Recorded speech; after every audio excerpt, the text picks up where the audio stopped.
and thank you very much, Tony, for inviting me to come and speak with you today. As a Chief Exec, I'm usually in 2, if not 3 different places at once. So I've just dashed out of a Chief Exec's meeting over on Cathedral Road. I'm going to speak to you, and I apologise, I'm going to have to dash back.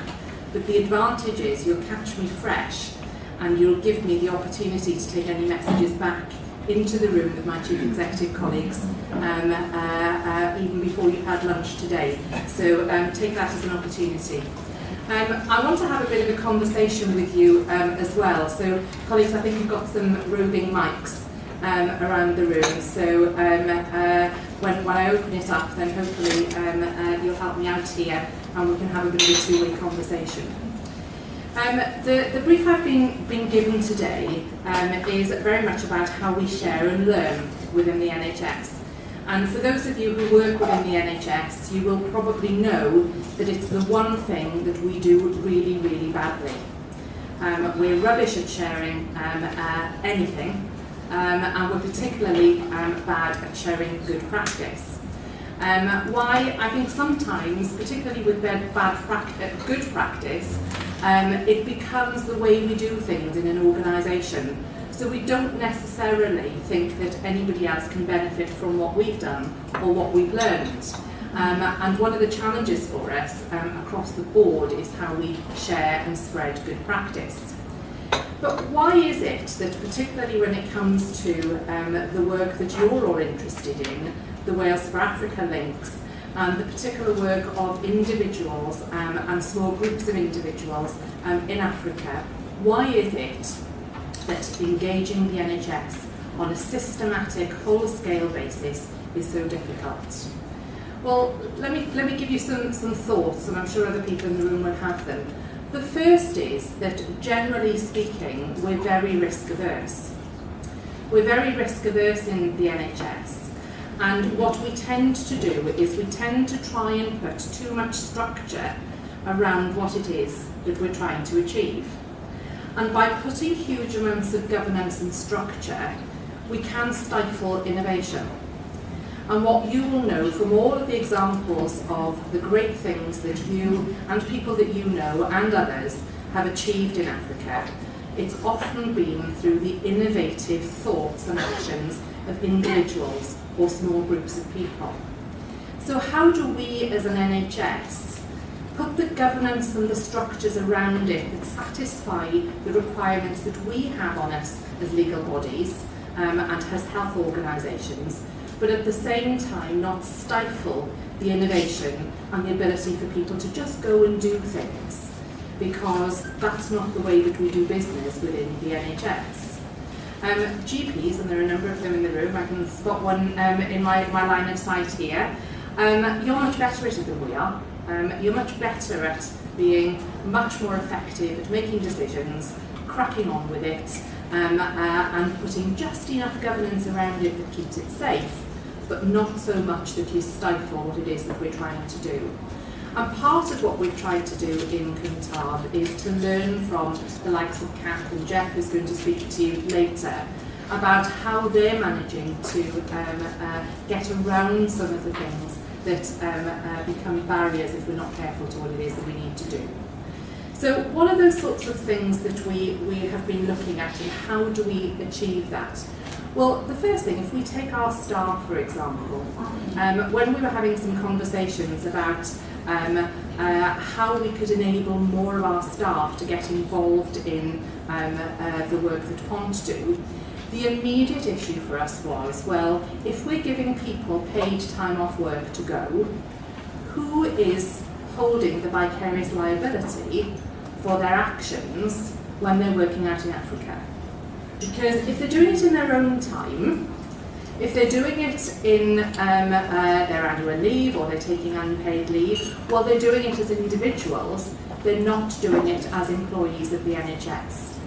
It probably took us about 6 months. Jeff, where's Jeff?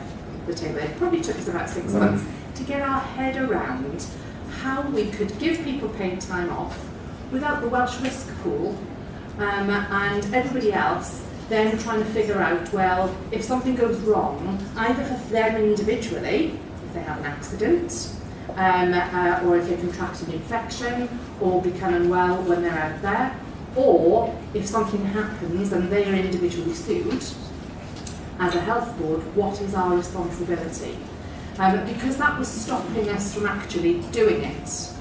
I'll come and tell you how we achieved that in a moment. The other issue for us was, well, if we have a particular organisation like PONT that we want to support as a health board, and we were prepared to give people some time off, some paid time off to go and do work, how would we actually differentiate that from any other charitable work that a member of staff might want to do? Because you could argue that if we've given people time off to do one set of charitable work, how would we work and how would we not get challenges as an employer from somebody who wanted to go and do some charitable work in this country or anywhere else? The other issue we had was, as a charity, sometimes it's very difficult, or as a group of people, to apply for grants, to apply for funding, because you need the backing of a corporate body that will actually help you to route funds. And it's particularly the case when some of those funds are government funds. So you can imagine then my board immediately putting his hands up saying, hang on a minute now, if we're going to partner up here, what if some of those funds are misappropriated? What if they're spent on something that could be reputationally bad for the NHS? How do we actually get around some of these issues so that we become the enabler for some of these things rather than the disabler?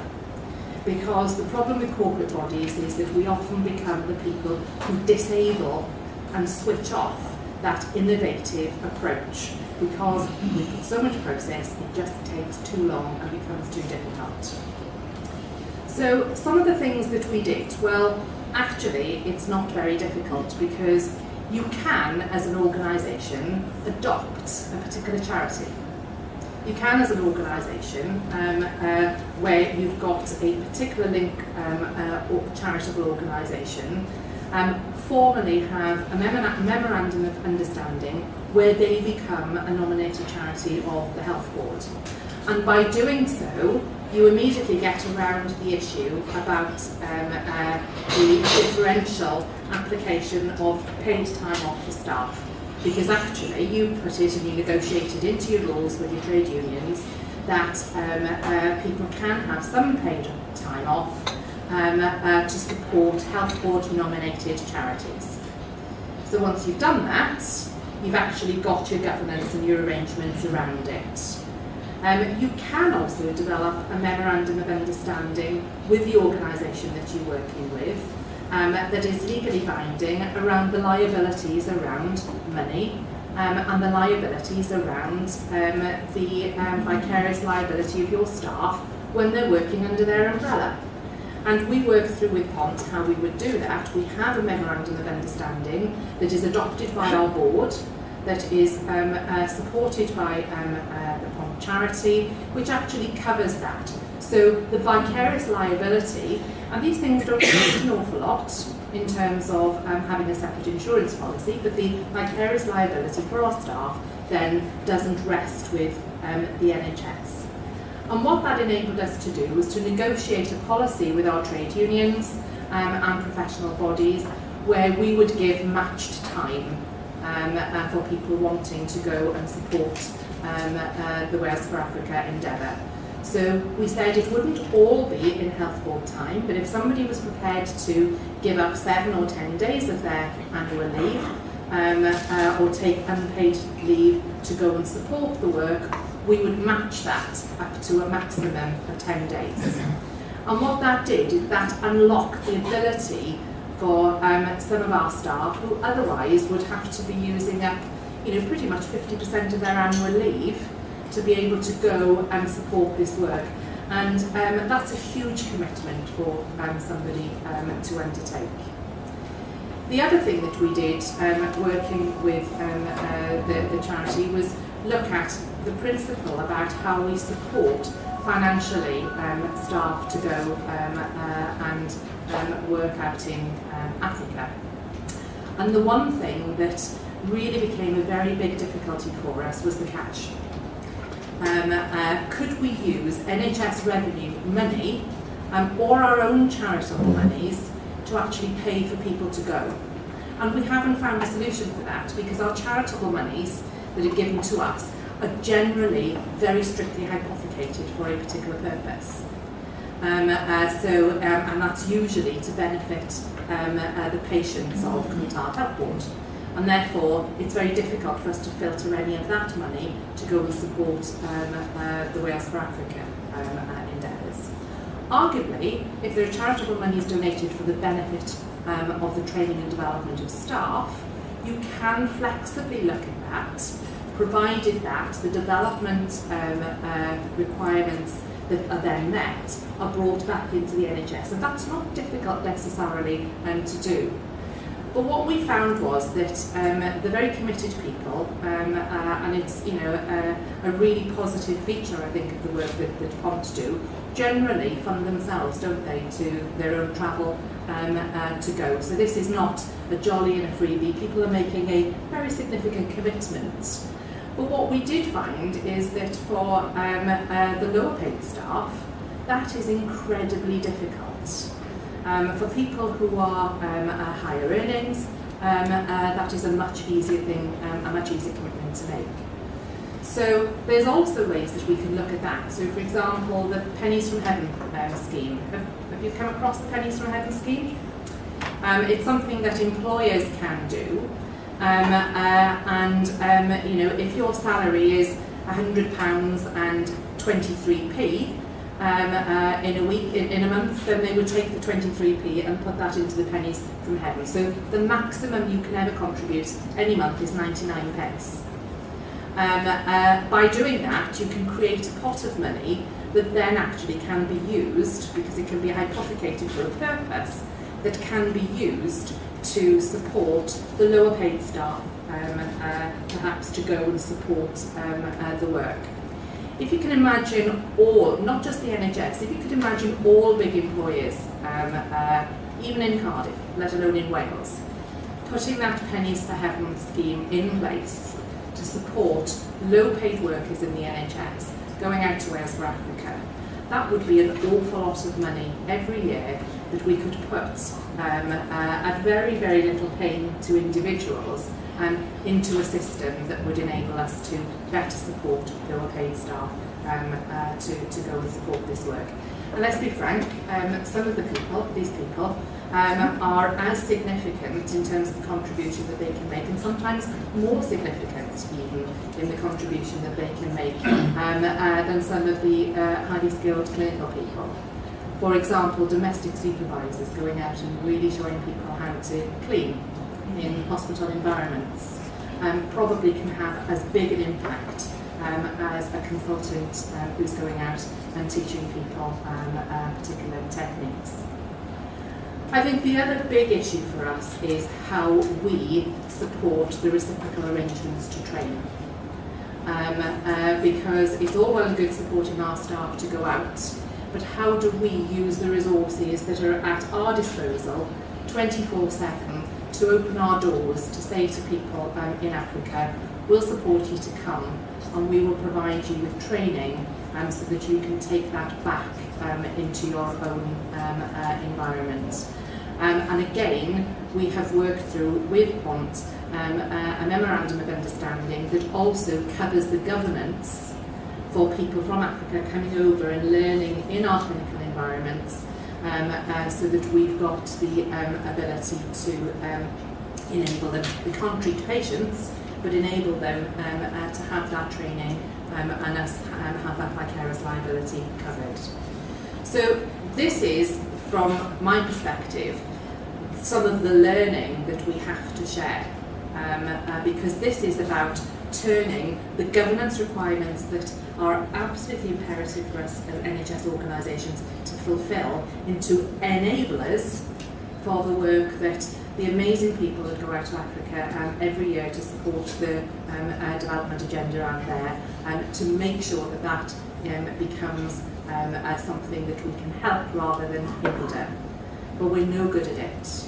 So if nothing else from today, Tony, one of the things that I can take back as a chief executive into my own organisation, and I see there are some directors from health organisations in the room, is how we share that very practical enablers that mean that you guys can do what you do best.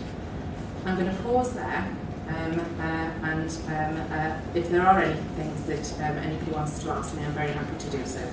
Thank you very much, Alison. I think we've got time for just 2 or 3 questions before we need to move on. So there is a roving mic. Happy? Yeah. First, Catherine. There's one over here. That is a critical factor for us in terms of giving them paid time off work. So depending on who it is and what their individual development plan is, as long as it's consistent with that, then we don't have a problem in supporting that as a development activity.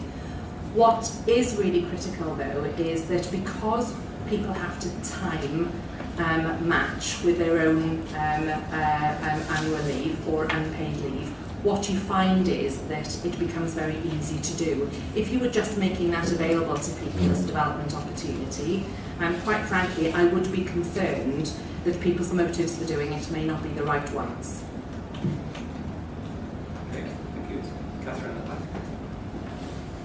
Hi Alison, I really appreciate your talk and your commitment to this work. Can you hear me all right? Yeah. My name is Catherine Thomas. I'm the chair of the Betsy Cooking Link with Lesotho, which is a partner there is the Health Board.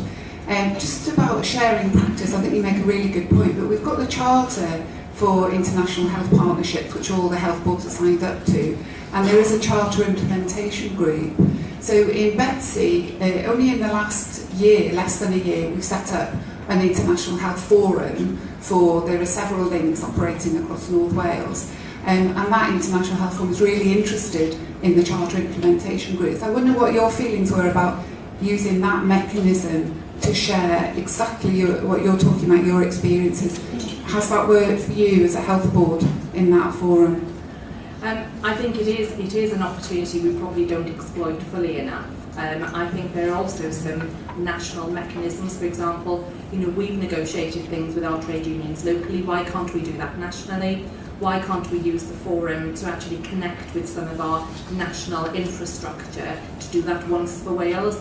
I think that we haven't thought big enough and stepped up to the plate enough to try and make these things simple. We're all reinventing the wheel. Yep.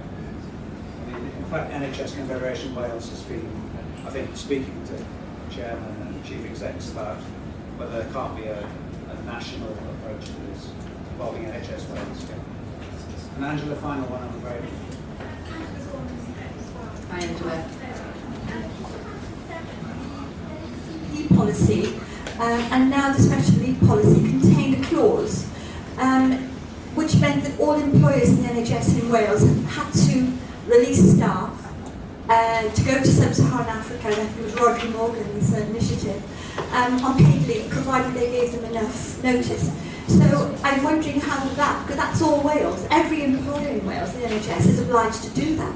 So can I ask how your policy is different? Because it sounds very similar. They don't even have to take unpaid leave. Right.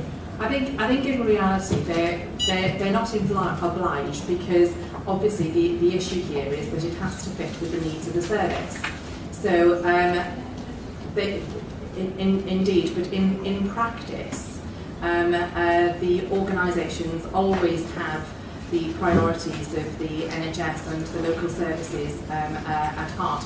It becomes an awful lot easier when it's a coordinated approach through, for example, for us like PONT.